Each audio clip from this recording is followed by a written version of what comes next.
à toutes, à tous.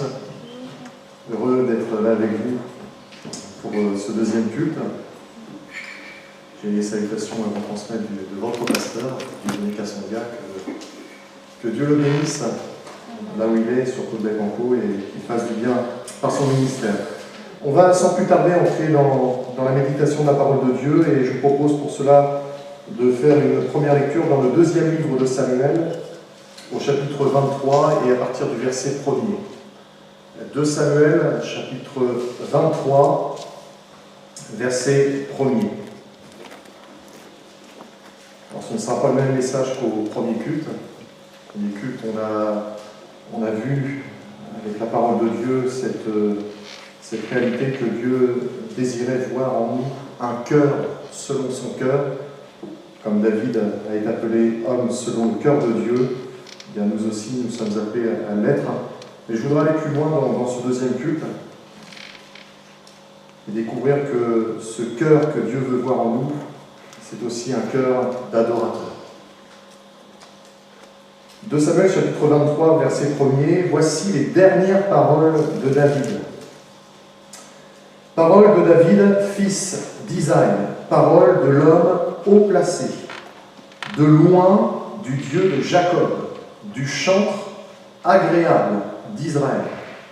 L'Esprit de l'Éternel parle par moi, et sa parole est sur ma langue. Amen.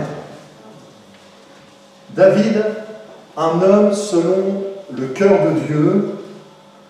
On le sait, on l'a vu notamment au premier culte, il a été choisi, il a été oint par l'Éternel, par le Dieu Tout-Puissant, et cet homme qui a été choisi par Dieu, on le sait aussi, c'est un homme qui a été vainqueur, c'est un homme qui a connu des difficultés dans sa vie aussi, des moments où il s'est éloigné de Dieu par ses choix, mais dans la grâce de Dieu, Dieu lui a pardonné et il a pu retrouver cette communion avec Dieu.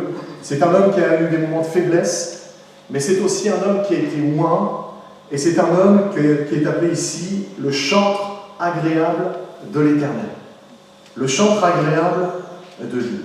Quand on regarde comment la vie de David est finalement définie ici, loin du Dieu de Jacob, du chantre agréable de Dieu, celui qui est haut placé, je trouve que c'est vraiment un témoignage qui glorifie le nom de Dieu. C'est pas pour vous, mais moi j'aimerais bien qu'à la fin de ma vie, au moment où je vais aller dans le ciel à la rencontre du Père Céleste, j'aimerais que j'ai ce témoignage. Que ce témoignage soit donné de ma vie, d'avoir été quelqu'un qui a été sous l'onction du Saint-Esprit, quelqu'un que Dieu a pu utiliser, que Dieu a rendu vainqueur, et quelqu'un aussi qui a su, quelles que soient les circonstances, on va le voir dans quelques instants, quelles que soient les circonstances, quels que soient les moments qu'il a pu vivre dans sa vie, rester un adorateur, quelqu'un qui a su donner la louange, la gloire à Dieu.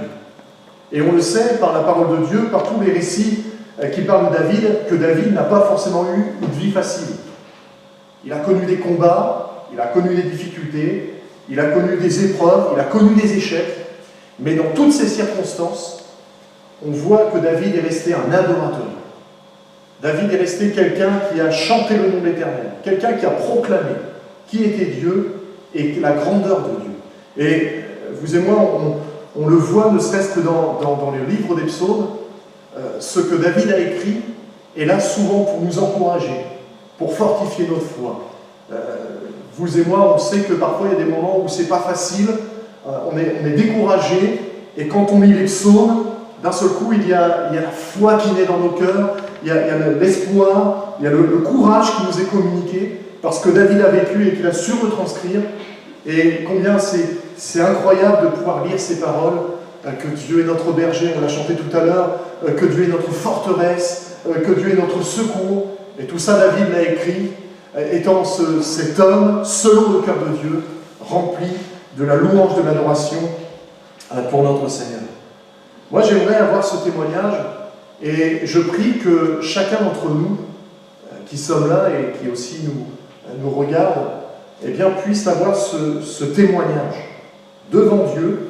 Alors certes, c'est important de l'avoir aussi devant les hommes, mais avant tout devant Dieu, d'avoir un témoignage d'un homme, d'une femme qui a servi la gloire de Dieu et qui est tout à l'honneur de notre Seigneur. Dieu, je crois, nous appelle à cela, à être ces hommes, ces femmes disposés, on l'a vu tout à l'heure, avec un cœur simple, un cœur vrai, un cœur honnête, un cœur qui cherche Dieu, mais un cœur aussi qui honore, qui glorifie et qui loue son Seigneur. David avait un secret. David avait un secret, et je crois que ce secret nous est révélé au verset 2. Il nous est dit, l'Esprit de l'Éternel parle par moi, et sa parole est sur ma langue. Le secret que David possédait, ce n'est pas un secret qu'il a gardé, qu'il a conservé et qu'il gardait précieusement pour lui sans le divulguer. David était cet homme qui, on l'a vu aussi tout à l'heure, a été oint par le Saint-Esprit. Et à partir du moment où il a été oint par le Saint-Esprit, la parole de Dieu nous dit qu'à partir de ce jour-là et dans la suite, il y a eu des répercussions dans sa vie, mais aussi autour de lui. Parce qu'il était vu comme un homme rempli du Saint-Esprit. Et le secret de David, c'est d'avoir été oint du Saint-Esprit. C'est d'avoir été rempli du Saint-Esprit. Et le fait d'être rempli du Saint-Esprit, eh bien, ça l'a changé, ça l'a transformé, et ça l'a amené à vivre cette réalité d'être un adorateur du Dieu Tout-Puissant. D'être celui qui a écrit des louanges extraordinaires, des cantiques extraordinaires, qui ont amené son cœur, non pas à regarder aux circonstances présentes, mais qui ont amené son cœur à lever les yeux plus haut même que certaines montagnes, pour regarder celui dont le secours pouvait lui être attribué, pouvait lui être communiqué, et ensuite écrire ces chants de louange. Dieu, tu es mon secours.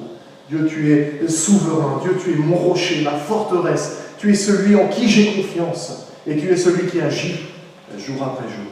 Le secret de David, c'était qu'il était rempli du Saint-Esprit. Et je crois, et c'est quelque chose qui me tient vraiment à cœur, je crois vraiment que l'Église que nous formons aujourd'hui, dans notre génération, doit plus que jamais être remplie du Saint-Esprit. Ce n'est pas une option que d'être rempli, baptisé dans le Saint-Esprit.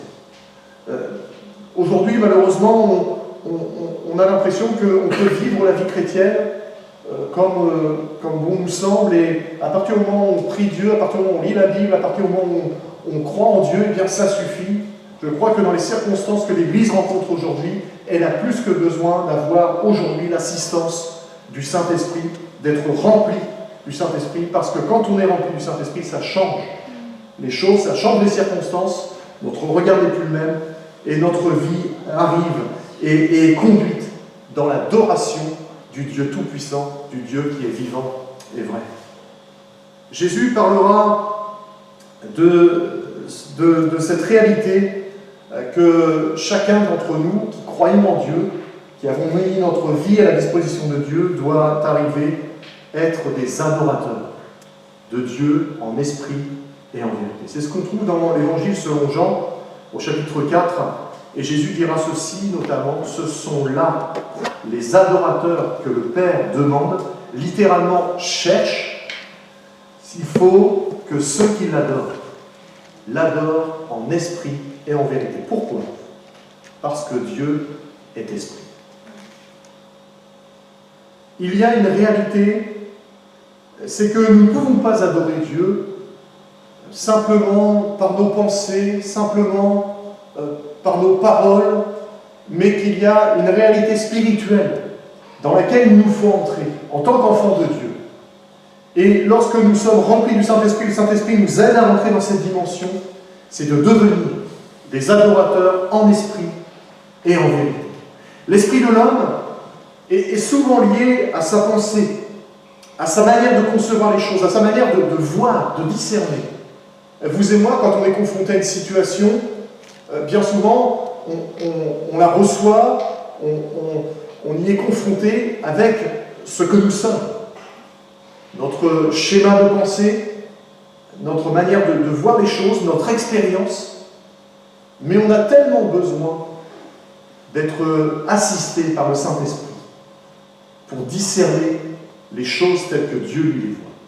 Et je crois que, en ce qui concerne l'honneur que nous devons à notre Dieu, En ce qui concerne l'adoration que nous devons à notre Dieu, nous devons apprendre, non pas à le faire à notre manière, mais à le faire comme cela convient à notre Dieu. Et lorsque le Saint-Esprit agit en nous, il nous amène, il nous transforme, il nous change, pour nous amener dans cette dimension de la louange, de l'adoration qui plaît à Dieu. Jésus ne dit pas ici que nous devons simplement adorer Dieu par des pensées, que nous pourrions produire d'une manière intellectuelle. Alors oui, on peut dire de belles paroles, Dieu nous t'adorons, Dieu nous t'exaltons. Mais ce que Jésus dit ici, c'est que finalement, ça doit être le reflet de notre cœur. Ce doit être le reflet de ce qu'il y a à l'intérieur de nous. David, quand il louait Dieu, ça ne venait pas simplement des paroles qu'il disait religieusement, c'était quelque chose qui venait de son cœur, parce qu'il y avait une expérience, parce qu'il y avait une vie qui était là, qui était vécue dans la présence de Dieu. Par l'expérience qu'il avait fait dans ses combats, dans ses luttes, dans ses épreuves, de voir le secours de Dieu. À chaque fois, ça faisait naître la foi dans David, et il y avait quelque chose qui était bâti, qui était construit dans son cœur, et c'est le résultat de son cœur qui l'amenait à louer et à adorer Dieu. Et Jésus dit ici, quand il faut il demande à ce que Dieu cherche des hommes, des femmes qui l'adorent en esprit et en vérité, ce sont des adorateurs qui cherchent Dieu avec leur cœur et qui expriment leur louange, qui expriment leur adoration avec ce qu'ils vivent avec Dieu au plus profond de leur être. L'adorateur cherché par Dieu, c'est celui qui va l'adorer avec son cœur. Et parce qu'il y a des choses dans son cœur, eh bien oui, la pensée va en être impactée. Oui, ce qui va sortir de son esprit va être impacté par l'œuvre du Saint-Esprit et apporter une louange qui adore Dieu, une louange qui plaît à Dieu, une louange qui sera comme un parfum agréable qui monte jusqu'à Dieu et que Dieu recevra. Parce que le but de l'adoration, de la louange, ce n'est pas simplement que, excusez-moi, je vais peut-être vous choquer, mais ce n'est pas que nous nous faisions plaisir. C'est que nous faisions plaisir à celui qui nous a sauvés. Lorsque nous nous rassemblons, nous ne sommes pas là pour faire les choses à notre manière. Nous sommes là pour l'honorer, lui. Et quand je viens dans le rassemblement de l'Église, quand je viens dans la présence de Dieu, finalement, je ne viens pas pour moi, mais je viens pour lui. Et c'est ça qui fait toute la différence. Et David, quand il venait dans la présence de Dieu, quand il louait Dieu, que ce soit dans les chants, que ce soit après quand il était dans le temple, il venait avec son cœur, mais il venait pour Dieu. Il ne venait pas pour les autres, il ne venait pas pour lui-même, il venait pour son Dieu, pour avoir ce moment particulier. Et je crois qu'on doit prendre conscience, mon frère, ma soeur, que dans nos rassemblements, dans nos cultes, ce n'est pas ce que nous avons envie d'y trouver, que nous devons venir chercher. Mais lorsque nous nous rassemblons, cherchons à connaître le cœur de Dieu, pour être connectés avec lui, pour vivre dans sa présence, et lui apporter ce qu'il a déposé dans nos cœurs, comme une louange, comme une adoration, comme une action de grâce, de reconnaissance de ce qu'il est et de ce qu'il fait. Vous savez, et ça j'en suis persuadé, vous le savez aussi, que ce ne sont pas les belles paroles, même prononcées avec une intelligence excellente, qui auront un meilleur impact auprès de Dieu. Ce qui touche le cœur de Dieu, c'est quand il voit qu'il y a le cœur. Et David, ça l'avait expérimenté. Et il le vivait. Et il nous en a laissé des traces. Et le témoignage de sa vie, c'est qu'il va être considéré comme le chantre agréable de l'Éternel. Moi, je ne sais pas comment vous visualisez les choses, mais quand on loue Dieu, quand on adore Dieu, mon cœur désire que lorsque Dieu entend ma louange, mon adoration, il y ait de la joie en lui. Quand on vient dans la présence de Dieu, on doit venir pour rendre son cœur joyeux. On doit venir pour que notre louange lui soit agréable. Et David avait ce témoignage, non seulement au niveau de l'être humain, mais au niveau de Dieu, d'être le chantre agréable de Dieu. Quand David louait Dieu, il y avait du contentement dans le ciel. Il y avait de la joie dans le ciel. Parce que c'était une louange, une adoration qui venait d'un cœur qui avait une connexion avec le Dieu Tout-Puissant. Un cœur qui avait été transformé, un cœur qui avait été changé. Un cœur qui, oui, certes, n'était pas parfait, mais un cœur qui était connecté avec le Dieu éternel, le Dieu Tout-Puissant. Et c'est ça qui faisait la différence. Et mon frère, ma soeur, ce ne sont pas les paroles qui sont peut-être bien prononcées, avec un beau langage, qui font la différence. Ce qui fait la différence, c'est quand les paroles qui sont exprimées viennent d'un cœur qui est là comme jaillissant. David disait que des paroles pleines de charme bouillonnent dans mon cœur.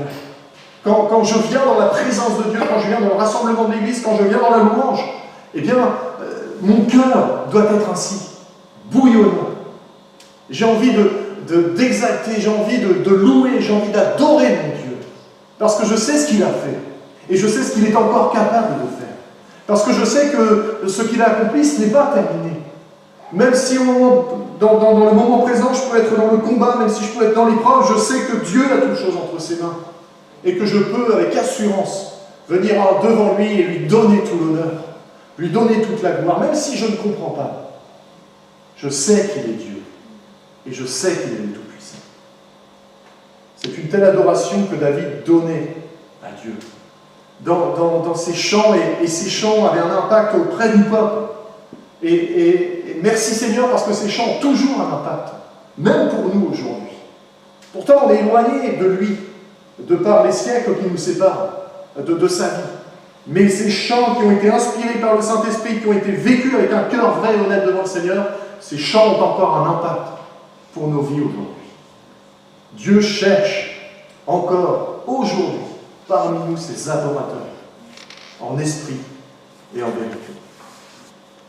Quand Dieu trouve ses adorateurs, en esprit et en vérité, eh bien son cœur est dans la joie. Alors j'aimerais voir avec vous pendant quelques instants comment devenir un adorateur, tel que Dieu le désire, tel que Dieu le souhaite. Dans le deuxième livre de Samuel, au chapitre 22, et à partir du verset 1er, voici ce que nous lisons des paroles d'un cantique que David a écrit. Il nous est dit qu'il adressa à l'Éternel les paroles de ce cantique lorsque l'Éternel lui délivrait de la main de tous ses ennemis et de la main de Saül. Il dit, « L'Éternel est mon rocher, ma forteresse, mon libérateur. Dieu est mon rocher où je trouve un abri, mon bouclier, la force qui me sauve, ma haute retraite et mon refuge. Ô mon sauveur, tu me garantis de la violence. Je m'écrie, loué soit l'Éternel, et je suis délivré de mes ennemis. Car les flots de la mort m'avaient environné, les torrents de la destruction m'avaient épouvanté. Les liens du séjour des morts m'avaient enlacé, les filets de la mort m'avaient surpris.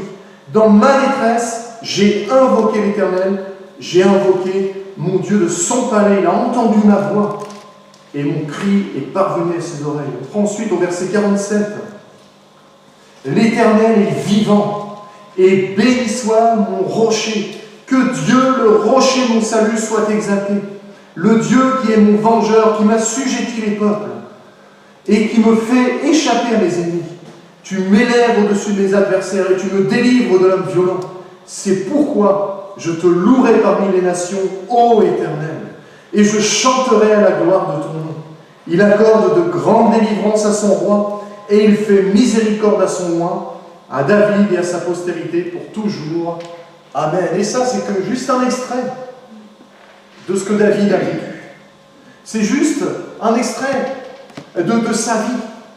Et pourtant, ça marque notre cœur parce que ça nous montre qu'un homme avec un cœur honnête, un cœur vrai, est devenu un adorateur de Dieu. Dans le livre de l'Exode, au chapitre 14, Exode chapitre 14, verset 1er, on retrouve ici le peuple d'Israël face à la mer Rouge. Et voici ce qu'on lit. L'Éternel parle à Moïse et dit, parle aux enfants d'Israël qu'ils se détournent et qu'ils campent devant Pi-Hahiroth, entre Migdol et la mer vis-à-vis de Baal-Séphon, c'est en face de ce lieu que vous camperez près de la mer. Pharaon dira des enfants d'Israël, ils sont égarés dans le pays, le désert les enferme.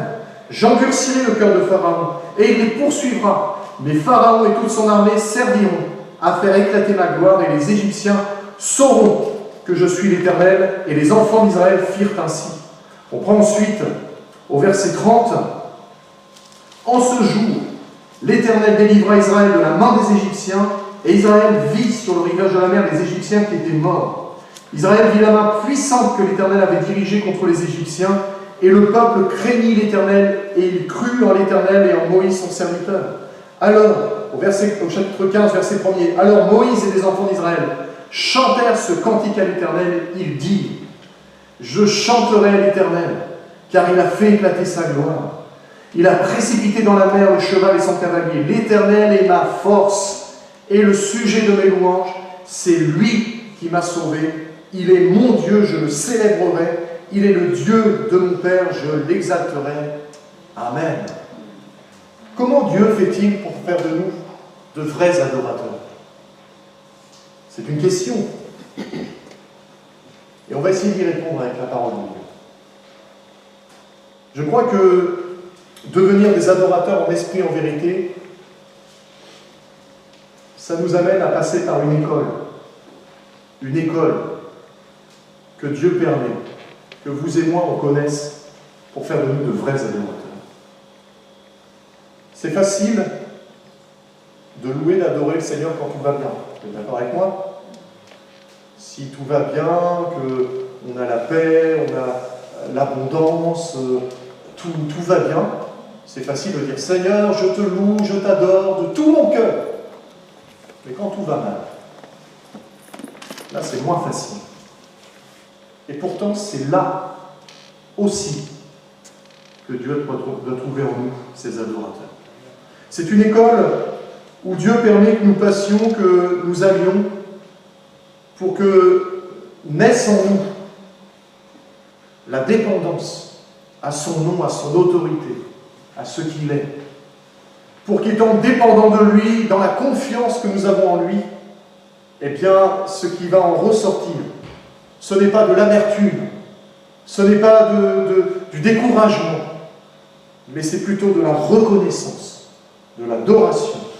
C'est quelque chose qui va naître en nous et qui va nous amener, non pas à baisser les bras et à regarder vers la terre, mais à lever les yeux vers le ciel et à entrer dans une adoration de ce que c'est Dieu qui prend toutes choses en main, de ce que c'est lui qui a autorité sur tout, et de ce que c'est lui qui mène à toute chose à son parfait achèvement et qui est capable de transformer le mal en bien. C'est souvent du sein de l'épreuve, c'est souvent dans les combats les plus compliqués, les plus difficiles, que naissent les meilleurs adorateurs. C'est souvent au moment où l'oppression est là et est présente dans nos vies. Et ce n'est pas parce qu'on est chrétien qu'on n'est plus confronté à ces choses-là. Jésus lui-même, dans le jardin de Gethsémani, sera confronté à l'angoisse. Il en triomphera. Mais il l'a connu. Et vous et moi, nous pouvons être confrontés à des choses comme cela. Mais dans ces moments-là, la volonté de Dieu, ce n'est pas que nous restions dans cette situation, mais c'est que nous en sortions en comptant sur lui, en regardant à lui. Et lorsque nous en sortons triomphateurs, eh bien oui, nous entrons dans la louange, dans l'adoration, et cette louange, eh bien, honore et grandit le nom de notre Dieu. Israël était pris au piège par les Égyptiens. Et à vue humaine, il n'y avait pas de solution. D'un côté, la mer qui est fermée, de l'autre, le désert, et derrière, l'armée des Égyptiens qui n'avait qu'un seul but, de les exterminer. À vue humaine, vous voyez ça, pas de possibilité de sortir. Et on sait comment ça se passe dans ces cas-là. C'est la désespérance, c'est le découragement, c'est le désespoir. Mais Moïse avait reçu une parole de Dieu. Et Moïse savait que Dieu allait ouvrir un chemin, là où il n'y en avait pas. Cependant, on voit que le peuple d'Israël est entré dans la louange après la victoire de Dieu. Je crois que cette louange aurait été davantage plus grande s'ils avaient commencé à louer leur Seigneur au sein même de l'épreuve. Et ça, c'est pas facile. Pour vous comme pour moi, ce n'est facile pour personne. Parce que quand on est au sein de l'épreuve, on est comme enfermé dans ce que l'on vit. On est comme enfermé dans notre moment, dans notre circonstance, et on ne regarde plus à autre chose. Et c'est compliqué alors à ce moment-là, oui, de lever les yeux, de regarder vers le ciel et de dire « Seigneur, je te loue ». Alors peut-être que dans ces moments-là, si on le fait, on peut le faire avec des cris, peut-être même avec des pleurs. Et ce qui est important, c'est d'apprendre. Et c'est une école où Dieu veut nous apprendre à devenir des adorateurs. C'est d'apprendre à lever nos yeux de nos circonstances pour les lever vers celui qui est vivant, pour celui qui est tout-puissant, celui qui a le pouvoir de changer les choses, et pour entrer en adoration, même si c'est parfois difficile d'entrer dans l'adoration en disant « Seigneur, je ne comprends pas tout, je ne maîtrise pas tout, mais je te fais confiance et je te loue, je t'adore parce que je sais que c'est toi qui auras le dernier mot. » Israël était pris au piège, mais Dieu l'a délivré. Et peut-être que ce matin, quelqu'un parmi nous est pris au piège. Peut-être que tu es là et que tu ne sais pas comment t'en sortir. Entre dans la louange. Entre dans l'adoration. Fixe tes yeux sur le Maître. Fixe tes yeux sur celui qui est tout-puissant. Fixe tes yeux sur celui qui est la victoire. Fixe tes yeux sur celui qui va t'apporter la solution. Et entre dans la louange. Entre dans l'adoration. Et à ce moment-là, eh bien, tu vas voir le chemin commencer à s'ouvrir. Et l'ennemi être vaincu. Vous savez, il y a des chants que l'on chante ou qu'on chantait. Et nous, quand on les chante un peu, parfois machinalement, parce qu'on connaît bien, des chants comme « Dieu est bon en tout temps, il a mis ce chant de louange en moi ». C'est un chant assez dynamique. Et pourtant, celui qui l'a composé dans la douleur, l'a composé dans l'épreuve. Dieu est bon en tout temps. Quand on chante, ou on chantait ce chant sur les ailes de la foi, quel repos céleste. Nous, on chante ces paroles, on les connaît, elles font du bien à notre cœur, mais ces chants-là ont été construits, ont été bâtis dans la souffrance, dans l'épreuve, au moment où, d'un point de vue humain, il n'y avait plus aucun espoir. Et c'est dans ces moments-là que Dieu a créé, a formé ces adorateurs qui glorifient son nom. Lorsque Dieu permet des temps difficiles, il nous faut parfois apprendre pourquoi Dieu permet cela. Et cela nous amène aussi dans une attitude, quand nous laissons le Saint-Esprit agir au travers de nous amène dans une attitude non pas de laisser de côté Dieu en lui disant puisque c'est comme ça, j'abandonne le Seigneur, ça ne sert à rien.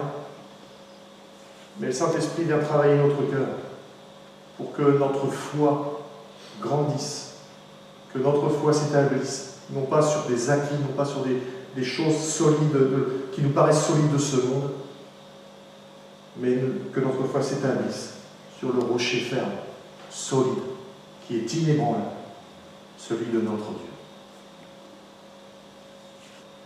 Qui pourrait, d'une manière tout à fait humaine, apporter une louange, une adoration en vérité, sans avoir fait l'objet de la grâce de Dieu? C'est parce que nous sommes l'objet de la grâce de Dieu que nous pouvons adorer en esprit et en vérité. C'est parce que la grâce de Dieu s'accomplit dans notre vie. Et comment chanter la délivrance, comment chanter le secours, comment chanter la victoire, et le faire en adorant Dieu, si ce n'est qu'en ayant vécu nous-mêmes ces choses. Le meilleur adorateur, ce n'est pas celui qui chante le chant de l'autre, c'est quand on chante nos propres chants d'adoration, nos propres chants de louange. Et comme je le disais tout à l'heure, Dieu, je ne comprends pas, je ne saisis pas, je ne sais pas quoi faire, mais je te loue, je t'adore et je donne l'honneur et la gloire à ton nom. J'aimerais qu'on puisse voir aussi l'objet de notre adoration.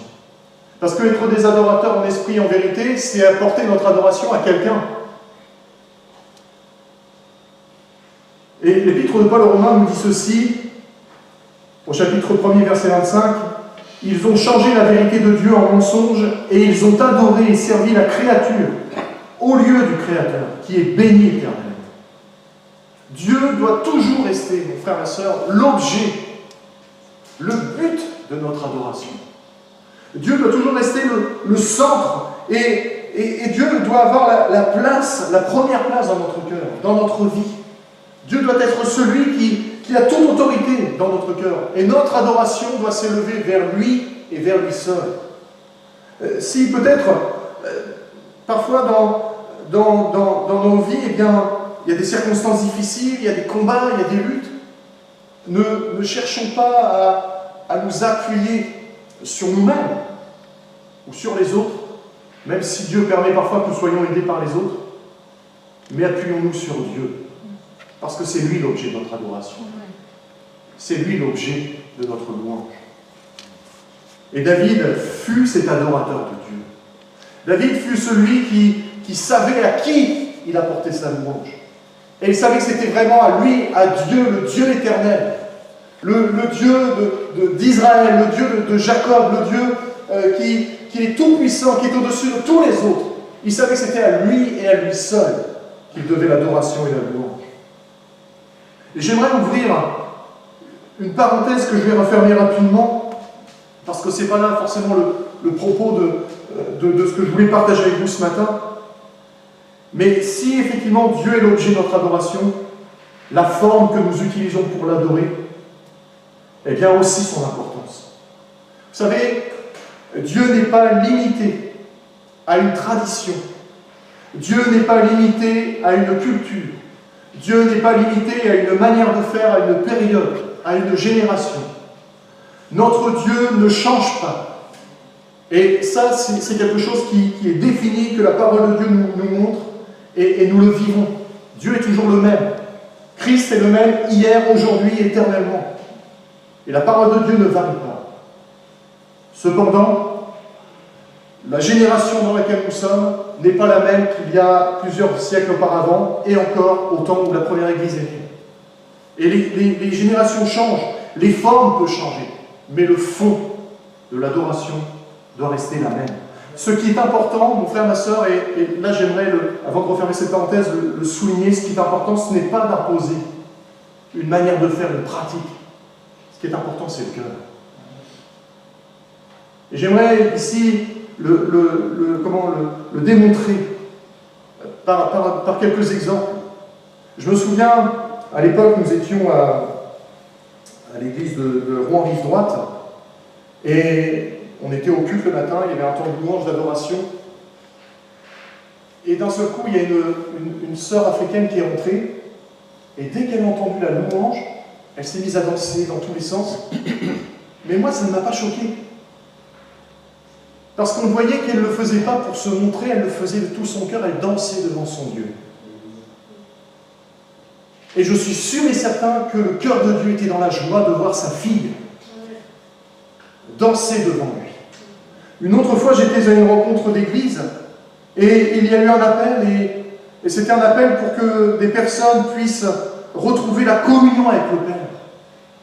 Retrouver la communion avec le Dieu Tout-Puissant. Et ce message portait sur le fils prodigue qui revenait à la maison du Père, et auquel le Père l'a fait entrer dans sa maison dans la joie du Père. Et j'ai vu cette femme venir à l'appel, en dansant, mais elle ne dansait pas devant les gens, elle dansait devant son Dieu, devant son Père, parce qu'elle était dans la joie de retrouver la communion de son Père. Mon frère, ma sœur, nous ne pouvons pas déterminer un format, nous ne pouvons pas déterminer un exemple type de l'adoration dans la forme que nous exprimons à Dieu. Ce qui importe, c'est notre cœur. Ce qui importe, c'est comment nous nous situons par rapport à notre Dieu. Et ce que Dieu regarde, il ne regarde pas si je suis stoïque, si je suis assis, si je suis debout, si j'ai les mains levées, si je n'ai pas les mains levées, si je danse pas. Dieu ne regarde pas à cela. Dieu regarde au cœur. Et quand les choses sont faites avec cœur, eh bien Dieu est honoré, Dieu est loué et Dieu est exalté. Je vais inviter les musiciens à venir ici sur l'estrade et j'aimerais conclure par cette lecture du livre de l'Apocalypse. Apocalypse chapitre 1er.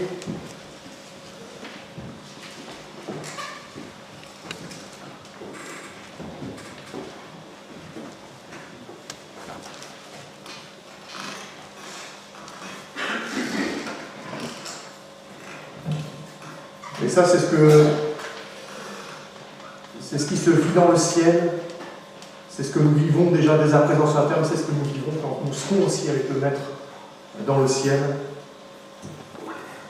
Il nous est dit ceci: à celui qui nous aime, qui nous a délivrés de nos péchés par son sang et qui a fait de nous un royaume des sacrificateurs pour Dieu son Père, à lui soit la gloire et la puissance au siècle des siècles. Amen. Amen. Adorer, c'est aussi une vocation. C'est un appel de la part de Dieu sur nos vies. Oui, Dieu nous appelle à le servir de tout notre cœur, mais il nous appelle aussi à l'adorer. Il nous appelle aussi à l'exalter. Et les sacrificateurs de l'Ancien Testament étaient chargés d'apporter à Dieu les sacrifices et de conduire le peuple dans la louange, de conduire le peuple dans l'adoration. Et dans le Nouveau Testament, Dieu dit que nous sommes devenus, par la grâce de Dieu, par l'action de Jésus dans nos vies, des sacrificateurs. Des hommes, des femmes qui maintenant sont au service de Dieu et qui amènent leur louange, qui amènent leur adoration à celui qui les a sauvés, au Seigneur des Seigneurs. Notre vocation, mon frère, ma soeur, notre appel, et c'est l'appel de l'Église aussi aujourd'hui, c'est vrai que l'appel de l'Église, c'est d'aller chercher les âmes, et il faut le faire. Mais c'est aussi d'honorer son Dieu, de donner la louange, l'adoration à celui qui est au-dessus, qui est le chef, Jésus-Christ, le Sauveur, le Seigneur. Les Lévites qui portaient l'arche, portaient ce qui représentait la présence de Dieu. Et nous, mon frère, ma soeur, nous sommes de ceux qui, dans nos cœurs, portent la présence de Dieu. Lorsque nous sommes à l'extérieur de ce lieu, lorsque nous sommes dans nos familles, lorsque nous sommes sur nos lieux de travail, ce que le monde doit voir, c'est qu'en nous, il y a le Christ, il y a le Seigneur, il y a le Sauveur, et que nous le portons, nous portons sa présence, nous l'honorons, parce que nous sommes, parce que nous faisons, parce que nous disons, parce que nous sommes remplis du Saint-Esprit. Le Saint-Esprit nous aide à être des lumières dans le monde. Alors j'aimerais simplement conclure par ces quelques paroles.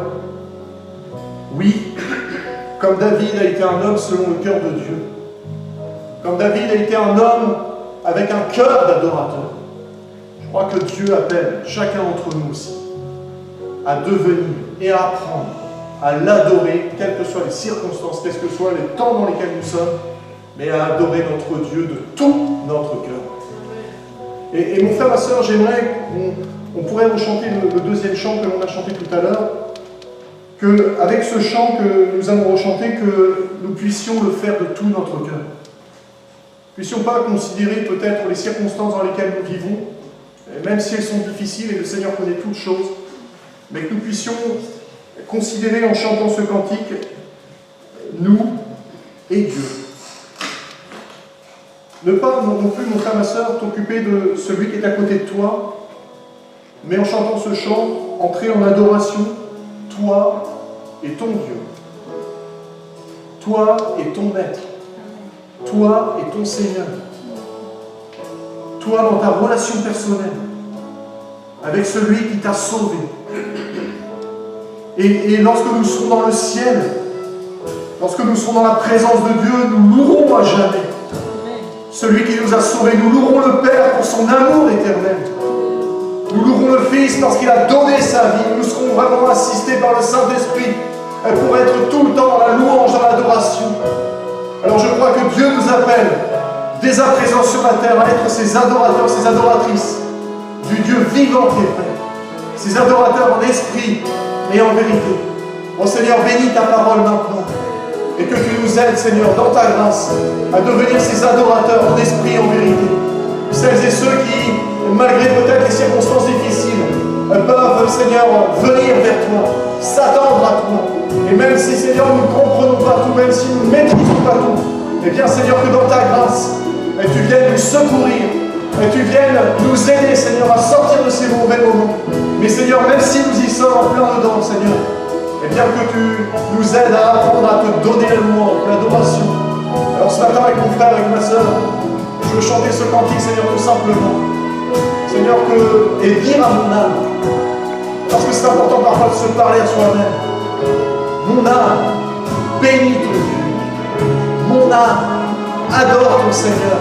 Mon âme, donne la louange, donne l'adoration, donne la gloire à celui qui est éternel, à celui qui est vivant, à celui qui t'aime, à celui qui t'a sauvé, à celui qui règne en toi. Ô Seigneur, sois béni, sois loué, fais du bien. À mon frère, à ma soeur, fais du bien.